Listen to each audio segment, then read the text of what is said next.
What is up, my friends? It is your host, Nick Anderson, also known as Amongst the Whiskey, and today we are diving in on Haystack Needle from Redwood Empire. This is the new Haystack Needle. This isn't their old 13, 14-year MGP stocks. This is their distillate, and I'm going to explore the rye. I've been a long-time fan of this brand. I have obviously their original batches, their first bourbon, their first rye. I think they've come a long way. They started releasing the cast strength releases. I've done a ton of reviews on their whiskey. Not all of them have landed perfectly for my palate through time. I think they've struggled a little bit with consistency as they made the transition from using MGP to their own distillate. I think their own distillate is a little fickle, but I do know that they have good taste. Their original double barrel Haystack Needles are very good. I mean, 14-year bourbon finished in a Cab Sauv barrel, that right there is a good whiskey. But you're here for the new. You want to know about the latest and greatest Haystack Needle rye from Redwood Empire. You ready for the deets? I'll give you the deets. Mash bill, 90% rye, 5% malted barley, 5% wheat. Aged for 8 years, my goodness, in barrel 1500. Bottled at 115.2 proof. Aged in new American oak, no surprise there. That barrel was charred to level 3. Looks like they used grains from Sonoma County, California, which is pretty cool. And used water from the Russian River aquifer. And of course, the big juicy detail here, distilled and bottled by Redwood Empire Distilling. Look at that. Even bears Jeff Duckhorn's signature. This really looks like a release that the Redwood Empire team is very proud of. They obviously are using their best label with the Haystack Needle. This is the label that they reserve for the best of their best. What is interesting is that this is a single barrel product. So if you have a different barrel in your local market, your mileage may vary from the experience that I have with this bottle. So again, if you're looking to have the same experience that I have today, you're going to be looking for barrel 1500, ringing in at 115.2 proof. I really like the faux tack strip that they put on these bottles. Kind of wish it had different information and not like a redundancy that it's a single barrel, Jeff Duckhorn did this, grain to glass. All the marketing buzzwords are really just all over that. Really would have loved to see something cooler on the faux tack strip that goes over the cork here. But what do you say, should we get into this craft whiskey out of California? I say it's time to pop it. In an effort to keep the faux tack strip nice and clean, I opt to use a knife to cut my strips. Some people just tear that cork right off. I think that looks bad. But feel free to be a barbarian if you want to be a barbarian. I'll cut my strips before I pop them.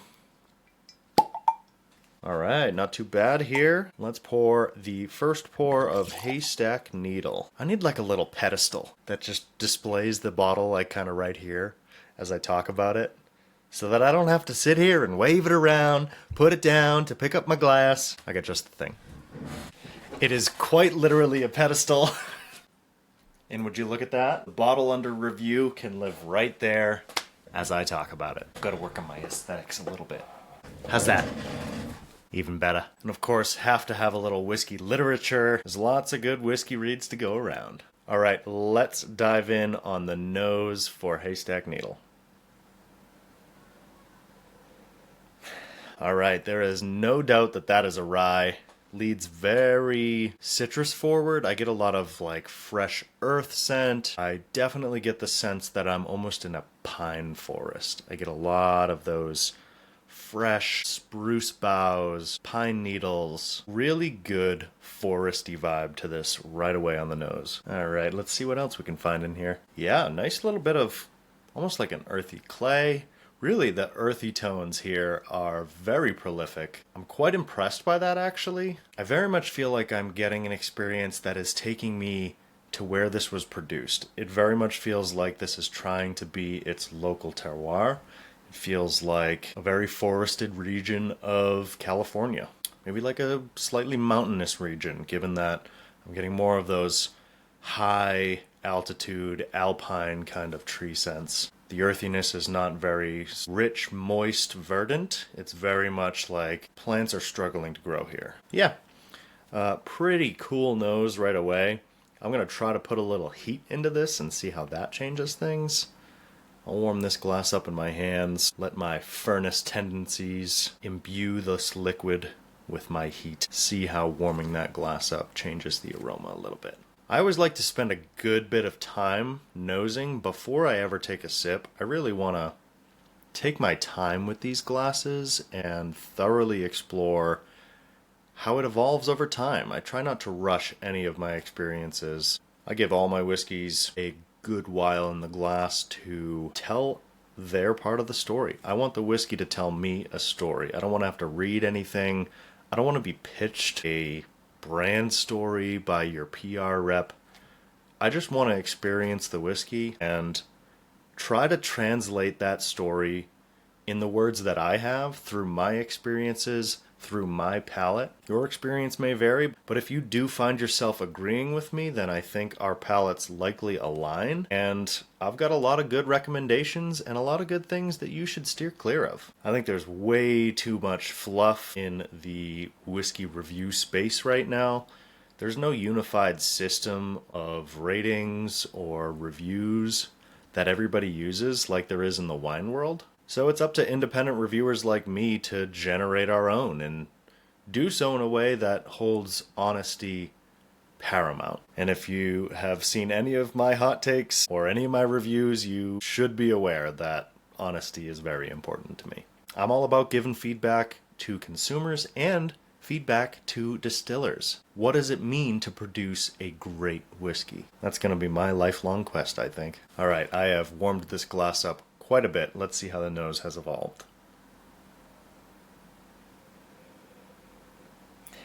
Oh yeah, I'm definitely getting like a wood shop vibe. There is an active wood shop, cutting wood, lot of good, well-aged oak in here. I'm getting none of those young, harsh tannins that I really don't like. It smells to me that a good cooperage was used here. Open air seasoning, well north of at least 2 years.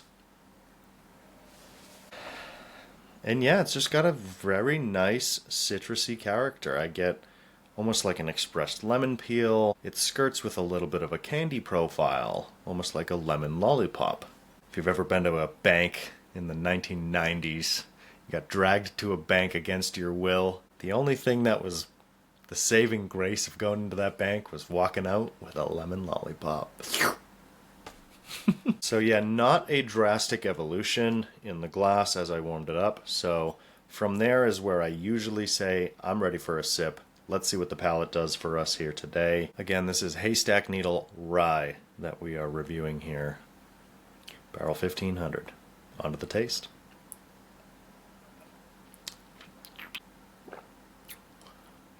That does not taste like I was really expecting based on the nose experience that I had. It's a little bit sharp, a little bit high flying at cast strength here. There's definitely a little bit of unmitigated ethanol, but those lemony tones from the nose now are swinging in. I almost get a lemon pine needle tea. Like if you made a lemon tea and a pine needle tea and kind of mixed them in 50-50, that's what that linger is doing for me. Definitely tastes like bushcraft. It tastes like survival. It tastes like camping, being in the woods, which is maybe the profile that Redwood Empire is going for, given that their brand is almost exclusively dedicated to trees. And actually, one of their brand missions is to replant trees. So for every bottle sold, I believe that they plant a new tree, which is just an amazing initiative. So kudos to the team at Redwood Empire for doing that. But really, the vibe crafting is immaculate. If that was their goal, they have definitely achieved a very earthy forest vibe whiskey with this rye. And I love the decision to go with 90% rye in the mash bill. This definitely leads with rye character. And I find that a ton of brands are trying to almost hide that. You know, the Kentucky style rye, there's a bunch of distilleries producing a barely legal rye. It's 51% rye.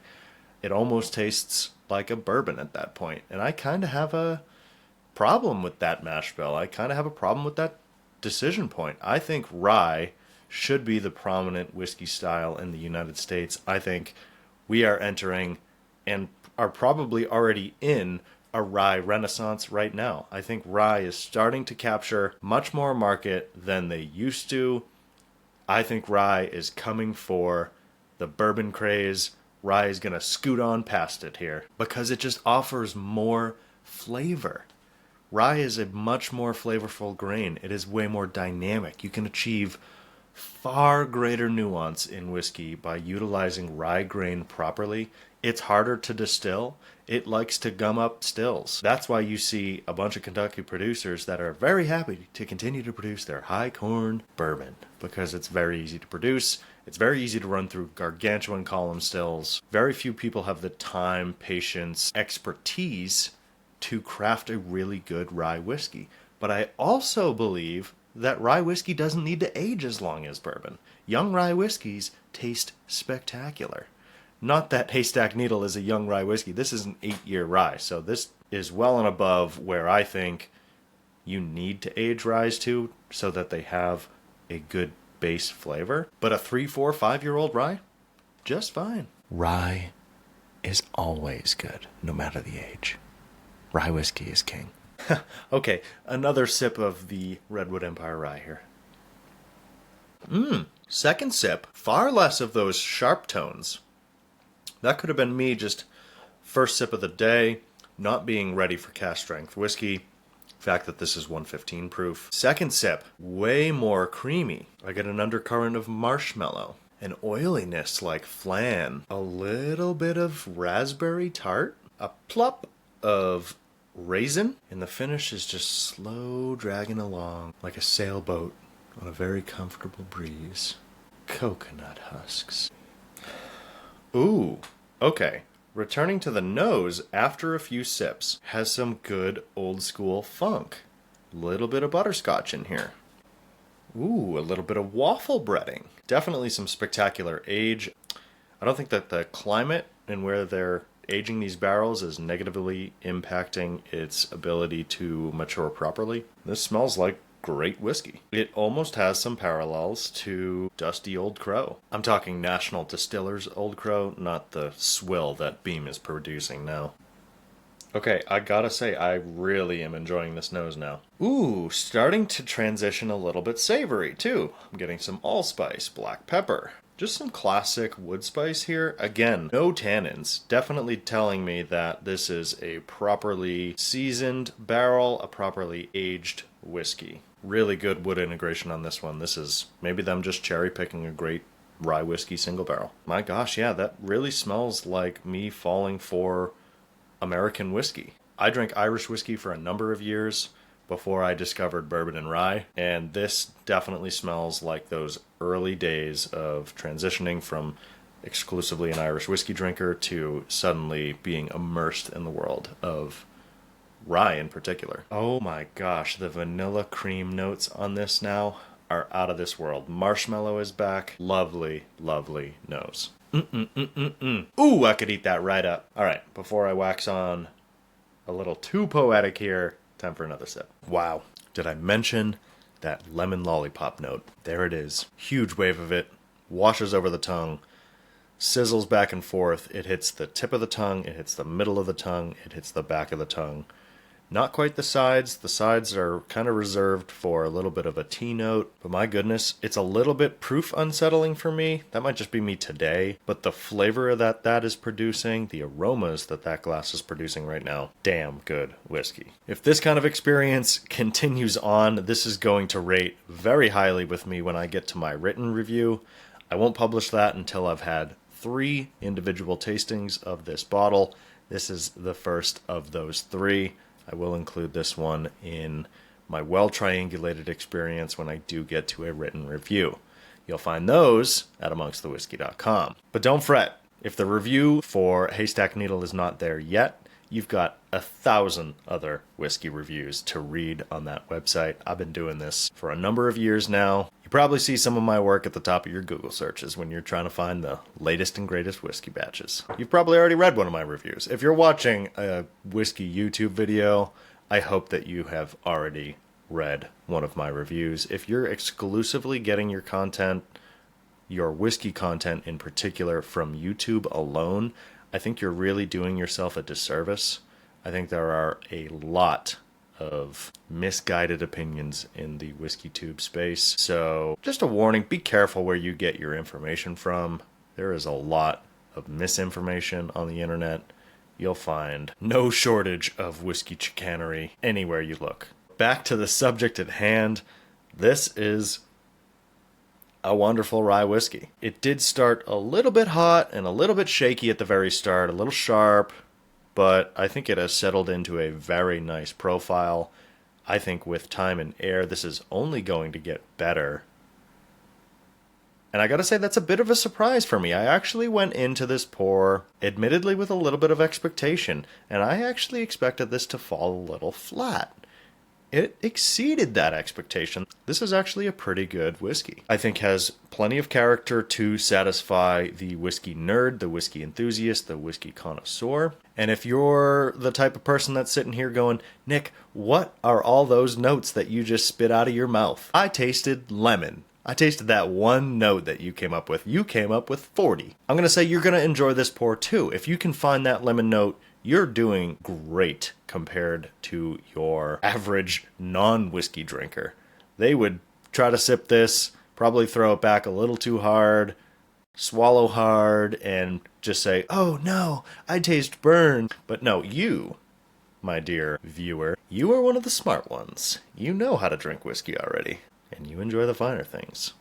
This is one of those finer things. If you're a fan of Willet Rye, and you wanted that Willet Rye profile to just be a little bit tamer, this is that. After a few sips, this starts becoming just liquid silk. Vanilla tones proliferate. The lemon is still there. It has settled into just a creamy, dreamy, warm tea profile. Very nice. I actually got no qualms with it here at the end of my long exploration of my first glass. There are still 2 ahead before I give you my full review. Keep your eyes peeled for that. And while you're waiting, you might as well subscribe. Subscribe here. Subscribe to my YouTube channel, and also subscribe to my newsletter. I only put out one a month through amongstthewhiskey.com, not too spammy, where I recap the last month in my life and in whiskey reviews. It's a good place to catch up if you don't have time to daily read my website or daily watch my YouTube videos. Subscribing helps when you do have that free moment to learn about what is good in the whiskey world. I promise I won't steer you wrong. I won't jam down reviews of free bottles of whiskey that I got that I'm overhyping because I got it for free. I don't care if I got it for free. I don't care if the brand sends me another one for free.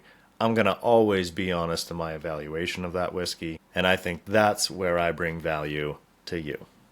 So, if you agree, hit that subscribe button. Drop a like on this video. I appreciate you. Yep, nosing late in this glass, I still am getting National Distiller's Old Crow vibes on this nose. If you've never had National Distiller's Old Crow bourbon, that is an incredible compliment to this whiskey. Time to bid it adieu. Yep, I thoroughly enjoyed this one. Kudos to the Redwood Empire team. Mr. Duckhorn, you make a dang fine whiskey right here. That is very nice. I wish it wasn't a weeknight. I would have another glass of this. This is just a wonderful, wonderful whiskey that I am really looking forward to reviewing again. I'll probably pour it again tomorrow so I can get that second taste out of the way. So, again, stay tuned for that full review. In the meantime, enjoy this sneak peek. I don't normally offer this. I normally wait till I have 3 experiences with a whiskey before I go sticking my neck out and putting my name on the line for endorsing a whiskey that I've only tasted once. But I'm willing to do it for you, only on YouTube, and you will find my full tasting notes on amongstthewhiskey.com. Until then, just read up, enjoy the good stuff, and keep it amongst the whiskey.